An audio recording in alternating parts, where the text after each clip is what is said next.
SB online একাডেমিতে সকলকে স্বাগতম। আমি সুমন আছি তোমাদের সাথে। ছোট্ট বন্ধুরা, আজকে আমরা চতুর্থ শ্রেণীর ৮৭ পৃষ্ঠার মধ্যে যে অঙ্কগুলো রয়েছে এগুলোকে সবচেয়ে সহজ নিয়মে কিভাবে করে সমাধান করা যায় এই বিষয়টি শিখব। চলো তাহলে শুরু করা যাক। বন্ধুরা, আমরা যদি ৮৭ পৃষ্ঠার একদম উপরে লক্ষ্য করি, এখানে শুরুতেই বলা হয়েছে অধ্যায় ৮ সাধারণ ভগ্নাংশ। দেখো ৮.১-এ বলা হয়েছে সমহর বিশিষ্ট সাধারণ ভগ্নাংশ। আমরা যদি একটু নিচে লক্ষ্য করি, এখানে ১ নম্বরে বলা হয়েছে চলো পর্যালোচনা করি। আচ্ছা দেখো, এবারে যদি আমরা একটু ডান পাশে লক্ষ্য করি, এখানে কিন্তু আমরা একটি মেয়ে শিশুকে দেখতে পাচ্ছি। সে কি বলেছে? সে বলেছে ভগ্নাংশের বিভিন্ন অংশের নাম মনে করি। আমরা কিন্তু এর আগেও ভগ্নাংশ সম্পর্কে শিখেছিলাম, তাই না? আমরা জানি একটি ভগ্নাংশের কিন্তু দুটি অংশ থাকে, তাই না? দেখো, উপরে একটি অংশ এবং নিচে একটি অংশ। এই যে উপরের অংশ, এই অংশের কিন্তু একটি নাম রয়েছে, তাই না? এই উপরের অংশকে বলা হয় কি? এটিকে কিন্তু বলা হয় লব, তাই না? আমরা এই উপরের অংশকে বলতে পারি লব। তাহলে এই যে খালি ঘর, এখানে আমরা লিখতে পারি লব। এবং এই নিচে যে অংশটি থাকে এটিকে বলা হয় হর। তাহলে আমরা নিচে লিখতে পারি হচ্ছে কি? এখানে লিখতে পারি হর। তাহলে আমরা শিখলাম হচ্ছে একটি ভগ্নাংশের উপরে যে অংশটি থাকে এটিকে বলা হয় লব এবং নিচে যে অংশটি থাকে এটিকে বলা হয় হর। খুবই সহজ কিন্তু বিষয়টা। দেখো, এরপর যদি আমরা আরেকটু নিচে লক্ষ্য করি, দেখো এইখানে আমাদেরকে বলা হয়েছে, দেখো এই যে ১ নম্বর প্রশ্নটা আমরা দেখতে পাচ্ছি, এখানে বলা হয়েছে নিচের ভগ্নাংশগুলো রং করি। অর্থাৎ এই নিচে যে ভগ্নাংশগুলো আমরা দেখতে পাচ্ছি এগুলোকে রং করতে বলা হয়েছে। তাহলে এগুলোকে আমরা কিভাবে করে রং করব? আমরা একদম শুরুতে এইখানে দেখতে পাচ্ছি বলা হয়েছে ৫-এর ১। অর্থাৎ এই যে ৫-এর ১ আমরা দেখতে পাচ্ছি, এটি দ্বারা বোঝানো হচ্ছে কি? এটি দ্বারা বোঝানো হচ্ছে ৫ ভাগের ১ ভাগ। অর্থাৎ এই যে আমরা ৫টি ঘর দেখতে পাচ্ছি, দেখো এখানে মোট কতটি ঘর রয়েছে? একটি ঘর, ২টি, ৩টি, ৪টি, ৫টি। অর্থাৎ এই যে ৫টি ঘর আমরা দেখতে পাচ্ছি, ৫ ভাগের মধ্যে ১ ভাগকে কিন্তু আমরা রং করব। ৫-এর ১ মানে কি? ৫-এর ১ মানে হচ্ছে ৫ ভাগের মধ্যে ১ ভাগকে আমরা রং করব। তাহলে ১ ভাগ মানে কি? আমরা যদি এই ভাগটিকে রং করে দিই, দেখো আমরা যদি এই ভাগটিকে রং করে দিই তাহলে কিন্তু ৫ ভাগের মধ্যে ১ ভাগকে রং করা হয়ে গেল। তাহলে আমরা এটিকে বলতে পারি হচ্ছে কি? ৫-এর ১। অর্থাৎ ৫-এর ১ অংশ। দেখো কত সহজ। এরপরে যদি আমরা নিচের ভগ্নাংশটিকে লক্ষ্য করি, দেখো এখানে বলা হয়েছে ৬-এর ৫। অর্থাৎ ৬ ভাগের মধ্যে এবারে কিন্তু ৫ ভাগকে আমাদের রং করতে বলা হয়েছে, তাই না? দেখো এখানে ৬টি ভাগ কি রয়েছে? ১, ২, ৩, ৪, ৫, ৬। হ্যাঁ, এখানে কিন্তু ৬টি ভাগ রয়েছে। তাহলে এখান থেকে আমরা ৫টি ভাগকে কিন্তু এবারে রং করব। দেখো আমরা যদি ৫টি ভাগ রং করি, এই হচ্ছে একটি ভাগ, তারপরে এই ২টি ভাগ, তারপরে হচ্ছে ৩টি ভাগ, ৪টি ভাগ, ৫টি ভাগ। এই ৫টি ভাগকে আমরা রং করলাম, তাই না? তাহলে এই ৫ ভাগকে আমরা বলতে পারি হচ্ছে কি? ৬ ভাগের ৫ ভাগ, মানে ৬-এর ৫। অর্থাৎ এইখানে কিন্তু আমরা সেটিই দেখতে পাচ্ছি, ৬-এর ৫। দেখো কত সহজ বিষয়টি। তোমরা কিন্তু আমার কাছে যেহেতু রং নেই, আমি এই জন্য এইভাবে করে তোমাদেরকে একটু বোঝানোর চেষ্টা করেছি। তোমরা কিন্তু তোমাদের কাছে যদি রং থাকে, তোমরা এই ঘরগুলোকে রং দিয়ে পূরণ করবে, ঠিক আছে? আচ্ছা, এরপরে আমরা দেখতে পাচ্ছি নিচে বলা হয়েছে ৮-এর ৩। অর্থাৎ ৮ ভাগের ৩ ভাগ। এবারে কিন্তু ৮ ভাগের মধ্যে ৩ ভাগকে রং করতে বলা হয়েছে। আমরা যদি এখানে লক্ষ্য করি যে এখানে ৮টি ভাগ রয়েছে কিনা, ১, ২, ৩, ৪, ৫, ৬, ৭, ৮। দেখো ৮টি ভাগ কিন্তু এখানে রয়েছে। এর মধ্যে রং করবো কয় ভাগকে? হ্যাঁ, তোমরা ঠিকই ধরেছো, আমরা কিন্তু ৩ ভাগকে রং করব, তাই না? দেখো ১ ভাগ আমরা রং করলাম, ১ ভাগকে, ২ ভাগকে রং করলাম। এরপর আমরা এই দেখো আরও একটি ভাগ, মানে ৩ ভাগকে আমরা রং করলাম। তাহলে এই ৩ ভাগকে আমরা বলতে পারি হচ্ছে ৮ ভাগের ৩ ভাগ, তাই না? বা ৮-এর ৩। দেখো এখানে কিন্তু বলা হয়েছে ৮-এর ৩। আমাদের কিন্তু এই অঙ্কগুলোকে সমাধান করা হয়ে গেল। এবারে যদি আমরা আরেকটু নিচে চলে যাই, এখানে ২ নম্বর আমাদেরকে বলা হয়েছে, এখানে বলা হয়েছে ছোট অথবা বড় প্রতীক বসাই। এই যে প্রতীকগুলো আমরা দেখতে পাচ্ছি, দেখো এই প্রতীকটাকে বলা হয় হচ্ছে ছোট, এই প্রতীকটাকে বলা হয় হচ্ছে বড়।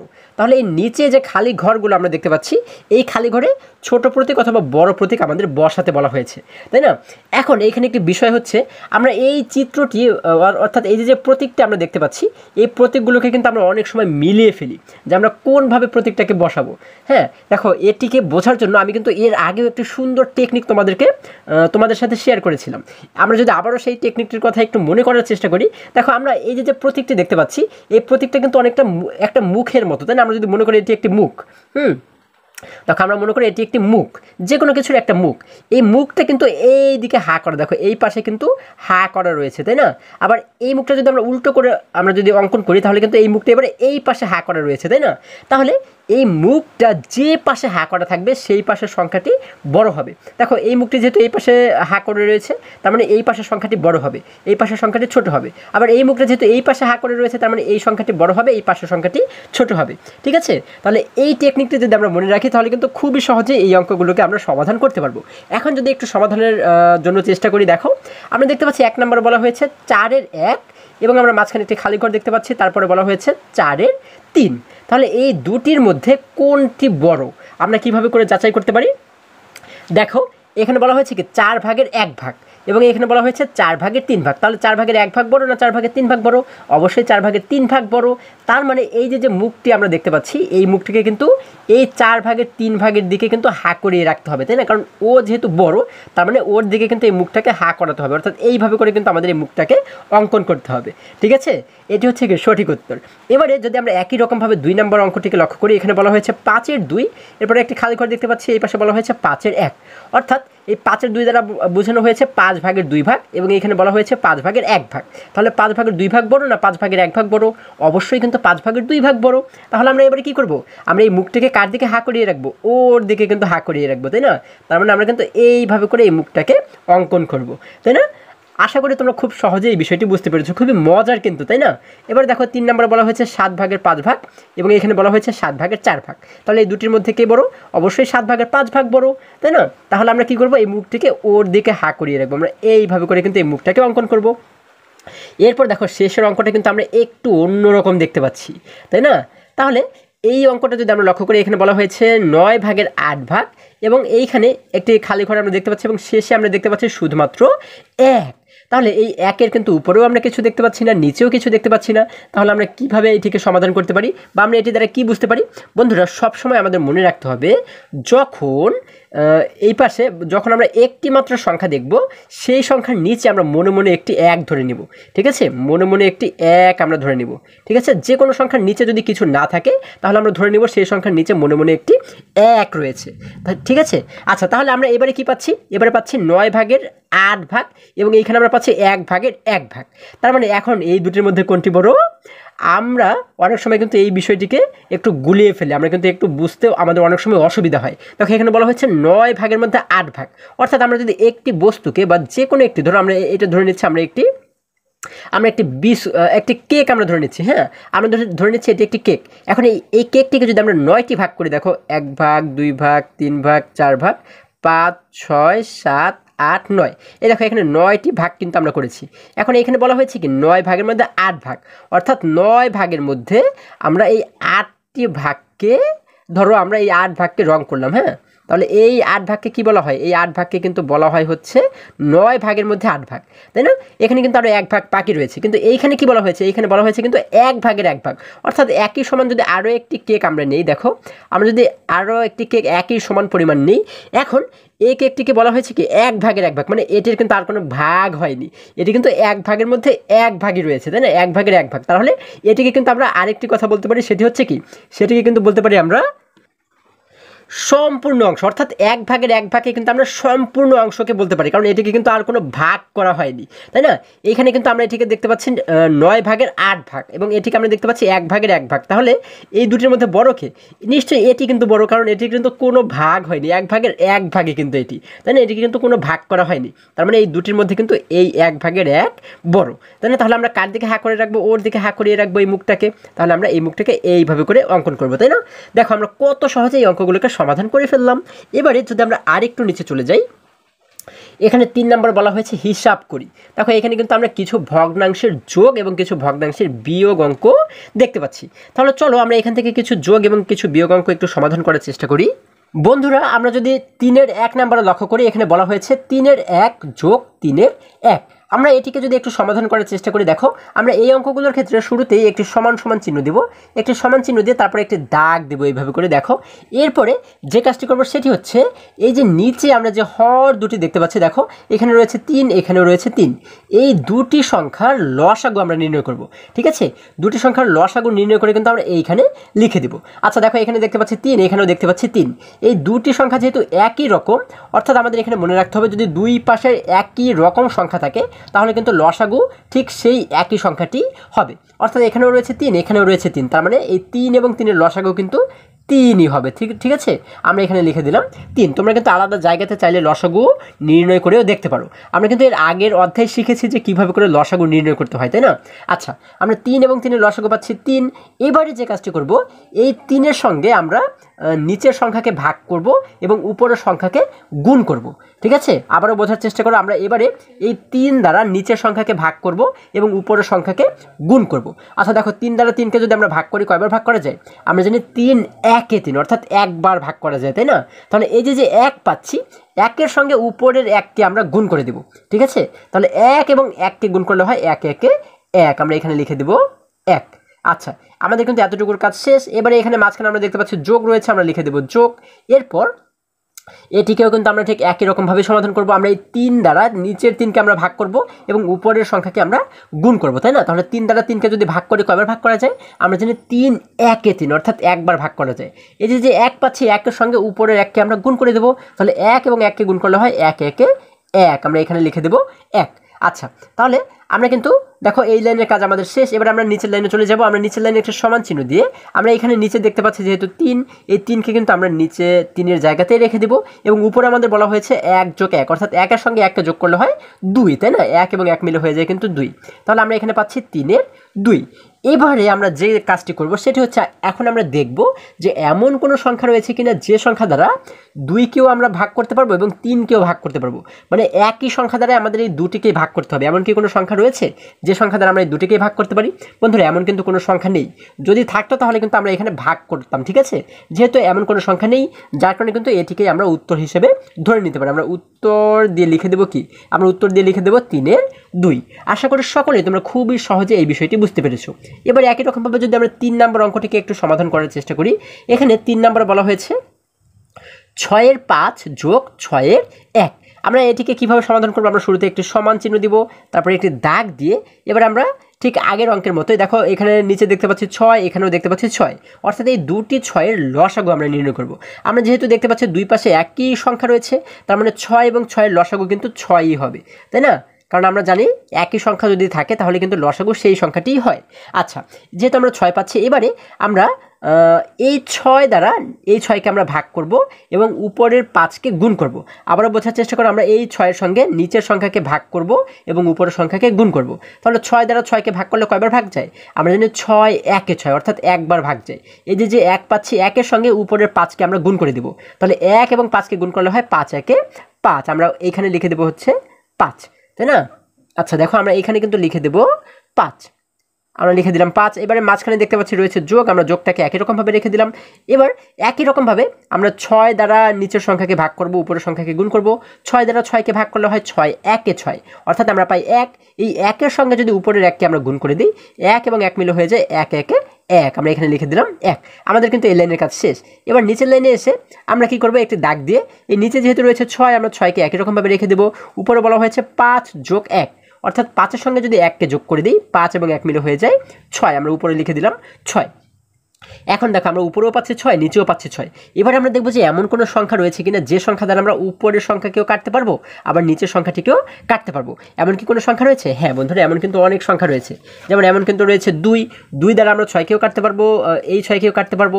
তারপরে 3 দ্বারাও আমরা এই 6কে কাটতে পারবো, নিচের 6কেও কাটতে পারবো। আবার 6 দ্বারাও কিন্তু আমরা এই দুটি 6কেই কাটতে পারবো। আচ্ছা, আমরা সবসময় চেষ্টা করবো সবচেয়ে বড় সংখ্যা দিয়ে কাটার।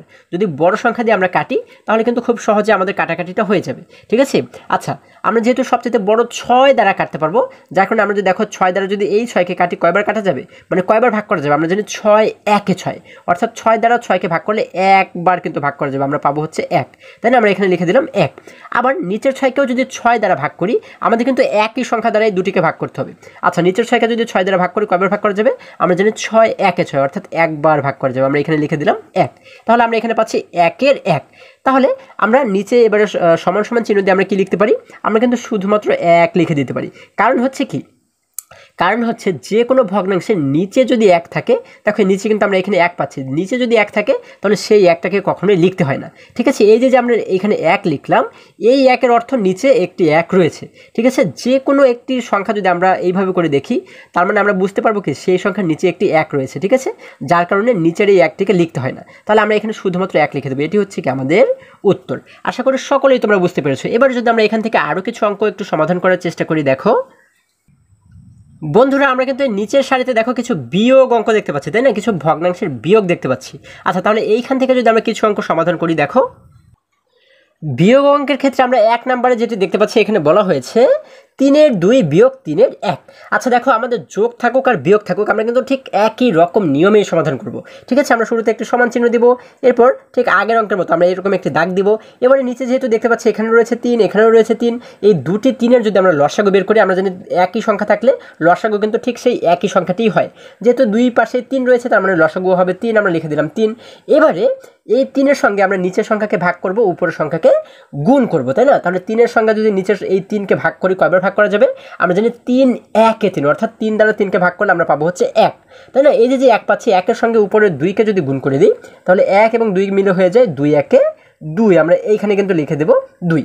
এরপর আমাদের এতটুকুর কাজ শেষ। এবারে মাঝখানে রয়েছে একটি বিয়োগ, আমরা এখানে এই বিয়োগটাকে একই রকমভাবে রেখে দেবো। এবার একই রকমভাবেই এই 3 দ্বারা আমরা নিচের সংখ্যাকে ভাগ করব, উপরের সংখ্যাকে গুণ করে দেব, তাই না? তাহলে 3-এর সঙ্গে 3কে ভাগ করলে হয় 3 1 এ 3, অর্থাৎ 3 দ্বারা 3কে যদি ভাগ করি তাহলে আমরা কিন্তু একবার ভাগ করতে পারবো, 3 1 এ 3। এই যে 1 পাচ্ছি, আমরা 1-এর সঙ্গে উপরের 1কে যদি গুণ করে দিই, 1 1 এ হয়ে যায় 1, আমরা এখানে লিখে দেবো 1। আমাদের কিন্তু এই লাইনের কাজ শেষ। নিচের লাইনে এসে আমরা একটি দাগ দিয়ে নিচে যেহেতু দেখতে পাচ্ছি 3, আমরা এখানে লিখে দেবো 3। এবারে এইখানে বলা হয়েছে উপরে 2 বিয়োগ 1, অর্থাৎ 2 থেকে এবার আমাদের 1কে বিয়োগ করতে হবে। 2 থেকে 1কে বিয়োগ করলে আমাদের কিন্তু থাকে আর 1, অর্থাৎ 2 থেকে 1 চলে গেলে আর 1 থাকে, তাই না? আমরা এই উপরে লিখে দেবো 1। তাহলে আমরা এখানে পাচ্ছি 3-এর 1। এবারে দেখো তো এমন কি কোনো সংখ্যা রয়েছে যে সংখ্যা দ্বারা উপরের সংখ্যাকেও ভাগ করতে পারবো, আবার নিচের সংখ্যাকেও ভাগ করতে পারবো? এমন কিন্তু কোনো সংখ্যা নেই, শুধুমাত্র 1 দ্বারা ভাগ করতে পারবো, তাই না? কিন্তু 1 দ্বারা ভাগ করলে কিন্তু আমরা ঠিক একই সংখ্যাই পাবো, যার কারণে 1 দ্বারা কখনোই আমরা ভাগ করব না। তাহলে আমরা কিন্তু এই যে 3-এর 1 পাচ্ছি, এটি হচ্ছে কি আমাদের উত্তর। আমরা উত্তর দিয়ে লিখে দেবো 3-এর 1। এরপর যদি আমরা 3 নম্বর অঙ্কটি লক্ষ্য করি, দেখো এই অঙ্কটি কিন্তু একটু ব্যতিক্রমধর্মী, তাই না? একটু আলাদা, কিন্তু আলাদা হলেও আমাদের ভয় পাবার কোনো কারণ নেই। দেখো আমরা এটিকে কীভাবে করে সমাধান করব, আমরা একটু সমান চিহ্ন দেবো। এরপর আমরা কিন্তু এইখানে নিচে কিছুই দেখতে পাচ্ছি না, তাই না? এখন আমরা এই ক্ষেত্রে কি করতে পারি, দেখো যখন আমরা শুধুমাত্র নিচে একটি সংখ্যা দেখতে পাবো, তখন এই সংখ্যাটি কিন্তু আমাদের লসাগু হবে। ঠিক আছে, যেহেতু এই পাশে রয়েছে 3, এই পাশে আর কিছুই নেই, তার মানে এই যে 3 আমরা দেখতে পাচ্ছি, এই 3ই কিন্তু লসাগু হবে। আমরা এই 3 কিন্তু লসাগুর জায়গাতে রেখে দিব। আচ্ছা, এবারে আমরা কি করব, দেখো এই যে আমরা 1 দেখতে পাচ্ছি, আমরা জানি কি যে কোনো এই 1 কিন্তু একটি পূর্ণ সংখ্যা, তাই না? যে কোনো পূর্ণ সংখ্যার নিচে কিন্তু একটি 1 থাকে, এটি কিন্তু মনে মনে আমরা ধরে নিব সব সময়। যে কোনো পূর্ণ সংখ্যা থাকলে সেটির নিচে কিন্তু আমরা মনে মনে একটি 1 ধরে নিব। আচ্ছা, তার মানে এই 1-এর নিচে আরও একটি 1 রয়েছে। এবারে এই 3 দ্বারা আমরা নিচের সংখ্যাকে ভাগ করব, উপরের সংখ্যাকে গুণ করব, ঠিক একই রকমভাবে আগের অঙ্কের মতোই। আমরা যদি 3 দ্বারা 1কে ভাগ করি, কয়বার ভাগ করা যাবে? আমরা যদি 1 1 এ 1, 2 1 এ 2, 3 1 এ 3, অর্থাৎ 1 দ্বারা 3কে ভাগ করলে কিন্তু 3 পাই আমরা, 3 1 এ 3, অর্থাৎ আমরা কিন্তু 3 বার ভাগ করতে পারি। এই যে 3 পাচ্ছি, 3-এর সঙ্গে উপরের 1কে যদি আমরা গুণ করে দিই, তাহলে হয়ে যায় 3 1 এ 3, আমরা এখানে লিখে দিলাম 3। এবারে মাঝখানে একটি বিয়োগ চিহ্ন রয়েছে, আমরা বিয়োগটাকে একই রকমভাবে রেখে দিলাম। এবার যদি 3 দ্বারা 3কে ভাগ করি, কয়বার ভাগ করা যাবে? আমরা জানি 3 1 এ 3, অর্থাৎ 3 দ্বারা 3কে ভাগ করলে আমরা একবার ভাগ করতে পারবো, তাই না? এই যে 1 পাচ্ছি, 1-এর সঙ্গে উপরে 2কে যদি আমরা গুণ করে দিই, তাহলে 2 এবং 1 মিলে হয়ে যায় 2 1 এ 2, তাই না? আমরা এখানে লিখে দেবো 2। আচ্ছা, আমরা উপরে পাচ্ছি 3 বিয়োগ 2। এবার নিচের লাইনে একটি সমান চিহ্ন দিয়ে আমরা একটি দাগ দেবো। এরপরে নিচে যেহেতু 3 রয়েছে, 3কে একই রকমভাবে আমরা রেখে দেবো। উপরে বলা হয়েছে 3 বিয়োগ 2, অর্থাৎ 3 থেকে যদি আমরা 2কে বিয়োগ করে দিই, আমরা জানি 3 থেকে 2 চলে গেলে থাকে হচ্ছে আরও 1। তাহলে আমরা এখানেও পাচ্ছি 3-এর 1, অর্থাৎ আমাদের কিন্তু এখন আর এখানে কাটাকাটিরও কিছু নেই, তাই না? তার মানে এই যে 3-এর 1 পাচ্ছি, আমাদের এই 3-এর 1 হচ্ছে কি উত্তর। আমরা উত্তর দিয়ে লিখে দেবো 3-এর 1। আশা করি এই অঙ্কটিও তোমরা খুবই সহজেই বুঝতে পেরেছো। বন্ধুরা, আজকে আমাদের এই পর্যন্তই। এইখানে অর্থাৎ এই 3 নম্বরে বাকি যে অঙ্কগুলো রয়েছে, এগুলো কিন্তু তোমরা ঠিক একই রকম নিয়ম অনুসরণ করেই সমাধান করবে। আজকে আমাদের এই পর্যন্তই, আবারও দেখা হবে পরবর্তী ভিডিওতে। আর হ্যাঁ, তোমরা যদি আমার চ্যানেলে নতুন হয়ে থাকো, তাহলে এখনই চ্যানেলটি সাবস্ক্রাইব করে পাশে থাকো, যেন আমার যে কোনো ভিডিও আপলোড করার সাথে সাথে খুব সহজেই তোমরা সেটি পেতে পারো। সকলে ভালো থাকো, সুস্থ সবল থাকো, এই কামনা করে শেষ করছি। ধন্যবাদ সকলকে।